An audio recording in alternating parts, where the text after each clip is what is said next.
What's up, guys? So today I want to go over a couple things with you that I feel need to be discussed, especially for the sport bike guys out there, guys and girls. We have these extremely powerful machines that we're taking on the streets and we're having a lot of fun with, but with the power and everything that this bike is designed to do comes a lot of responsibility just to ensure that we are safe doing what we love doing. Whether you're just commuting or if you're going out on your spirited rides or whatever the case is, it is super important that we properly maintain and just look over our bikes. And I actually do a lot of these things after a ride. That way I know that the bike is prepped and ready to go for the next ride, because especially in Florida, we have rain here and there, and you never know when you're gonna get that opportunity to go for a ride. So if the bike is constantly just always ready, then I know that I can just jump on it and go.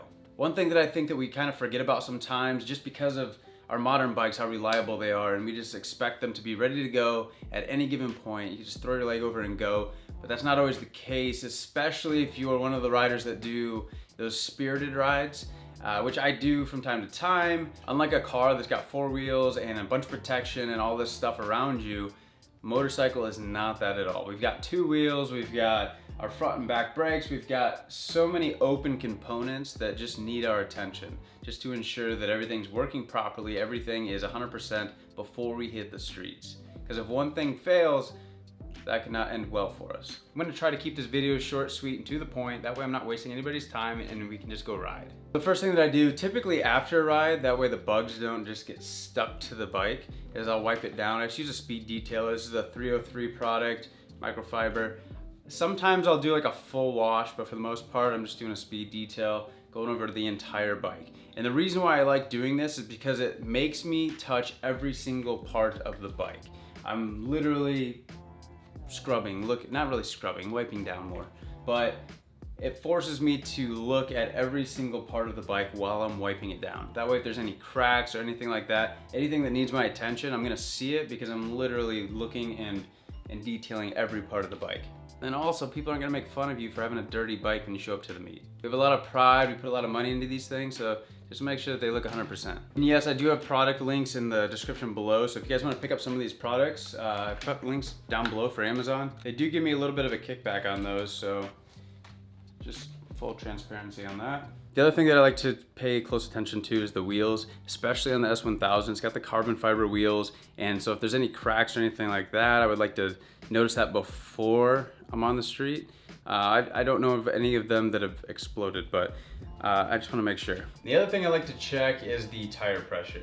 The tire pressure can fluctuate a lot, especially with these carbon wheels. They seem to leak a little bit more air than the aluminum wheels, cast wheels that I've ran in the past.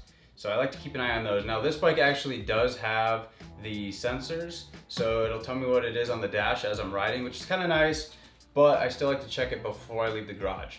Me personally, I run 36 in the back and I run 34 in the front. And then along with the tire pressure itself, I actually like to spin the tire and just check it. I rub my hand across it, and I've cut myself a couple times doing this because I found little pieces of metal in the tire and stuff like that. But again, these are things that I personally like to check and know about before I hit the street.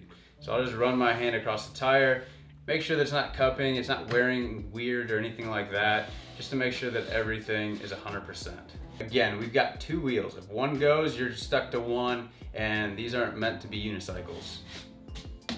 Unless you can wheelie, and I'm not there yet, so we're gonna make sure both of our wheels are good to go. And just for my tire gauge, I use this. I know there's better ones out there, but this one I really like because it's flexible, so it allows us to get into our tight spaces on these wheels. So if you don't have the 90-degree stems and you're rocking just the straight ones, this helps you get in there so you can actually get an accurate reading. This is a Slime brand. It's digital. You can set the point so then it'll beep when it hits your target. It's just a nice little thing to have. The next thing we gotta check out is the chain. And I feel like a lot of people skip this step. I've seen terrible looking chains out there with like 2 foot of travel, and it's cringy. So just be mindful of your chain. In fact, go get a torque wrench, go get the socket that fits your axle. It doesn't matter what bike you have, you should have that simple tool. That way you can keep an eye on your chain, make sure that it's tight and everything. Each bike's gonna be a little bit different as far as how much slack it should have, but it's pretty average. I think I keep mine about 1.25 inches or something like that, 1 5/8 or something like that. I've got it all written down. And actually, to make it a little bit easier, what I did is I made little marks on a tape measure, so that way I can easily just come in here, hit the chain, make sure that it's within spec. But also making sure that the thing is clean is super important as well, because if you keep your chain clean, your sprockets and the chain itself are just gonna last longer, because you're not gonna have all that dirt and gravel and grime and sand and all other junk that gets lodged in there. If you just keep that thing clean, the life of your chain and sprocket is just gonna be much better than if you were just to ride without cleaning it. And I see a lot of people doing that, and I don't get it. Just clean your chain. Honestly, it's super simple to do. I just use this. This is a kerosene. This is a 1K kerosene stuff. Again, I'll put a link below for that. I buy this stuff by the gallon. That way, it's cheap. It's super inexpensive. You just buy it in a gallon like this. You don't need to spend a bunch of money on chain cleaner, because this is all it is. They're just pre-packaging this into an aerosol and charging you a lot of money for it. So just buy this in bulk and then get some spray bottles. So I just use this as a spray bottle right here. And I just put that into here and I spray this onto the chain and rock and roll. Of course, I use the grunge brush. I'm actually using, this is the red one. They have a couple different versions, but I prefer this red one because it allows me to swap out the bristles, because they do go bad after cleaning a chain for X amount of times. So if you just buy this one, you can swap out those bristles rather than replacing the entire brush. And then once that's clean, I'll scrub that. I'll use like a towel, kind of get all the excess junk off of there. And then I'll follow up with some of this, which is just a simple chain wax. I'm sure everybody's seen this before. You just rotate your tire, spray this on the bottom down here, just on the inside of the chain. Super simple. All right, and then one of the last things that I like to do, and again, this is something that I do all the time because these body panels are not cheap, and I've seen too many people lose their fairings going across the bridge, whatever the case is. They get to the next stop and they're missing half their fairings. So a quick, easy way to ensure that doesn't happen is to just go over all the little bolts, whether it's in your windscreen. There's a bunch of little bolts and screws and fasteners that hold on our fairings. So just go through and just do a check. Just make sure that everything's tight. Make sure that everything's just the way that it's supposed to be. That way you don't have to worry about it flying off when you're going down the road. All I do is I take this is just a T25, which is what majority of the fasteners are on the S1000. And I just go through and just do a double check. Make sure that everything's good to go. So my fender, I'm not sitting here cranking them down or anything. I'm just making sure that you just rock it back and forth. Make sure that nothing's loose, you know? If something's loose, these things vibrate, you know? Our motorcycles vibrate a little bit. There's not as much vibration control when it comes to the bike. All right, so those are the things that I kind of look out for before and after a ride, just to make sure that my bike stays in one piece and I can go out and have a good time today, tomorrow, the next day, next week. I just want to keep riding. I want to be safe doing it.